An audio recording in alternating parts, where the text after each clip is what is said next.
Kenyatta responded to William Ruto's bitter outburst of being targeted for elimination by the government. Uongo, kuna haja ya kuambia watu nataka kuua. Si mumenitusi karibu miaka 3. Kuna mtu amewaguza. Hiyo miaka 3 nimekuwa kwa kiti. Si nilikuwa na uwezo.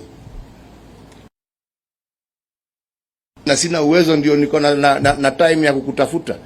Piga story yako, uza sera zako, wachana na mimi. Mimi nafanya kazi yangu, nimalize. Nyinyi muende muombe kura.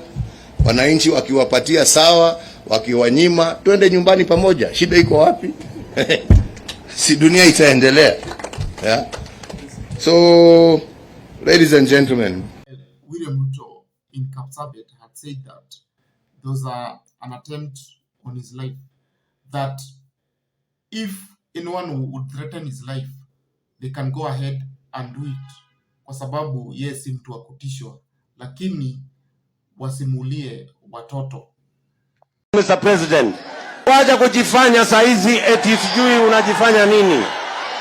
Please, ama niaje my friend. Sasa eti wewe sasa unaanza kunithreaten mimi. Ati utanifanya nini? Bora usiue watoto wangu, lakini mimi na wewe tafadhali tuheshimiane.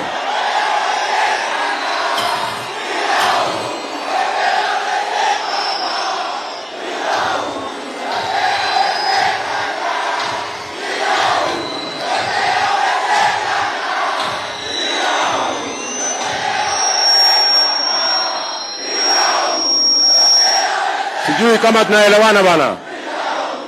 Now, William Ruto seems to be bitter and angry with President Kenyatta, and his bitter outburst came after President Kenyatta had traveled to both Nakuru and Naivasha and had several meetings. There was a meeting he had, a private meeting he had at Kisheha Farm, and it's this meeting that angered William Ruto, because they claim that some discussion that were held there could threaten their lives. Whether it's true or not, we do not know. What we know is that President Kenyatta said in public, well, in Naivasha, that William Ruto is a liar, that William Ruto has been spreading campaigns of cheating Kenyans, especially the issue of the port.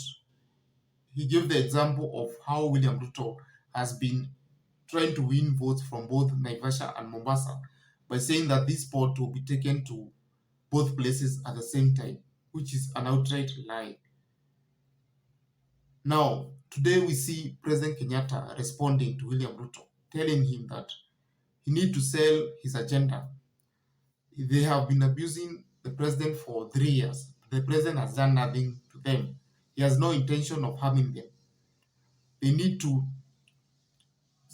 focus on their campaign, sell their agenda, sell their policies to Kenyans. And if they lose the election, they will go home together with the president. But we all know that Kenya Kwanza want to win this election through sympathy votes.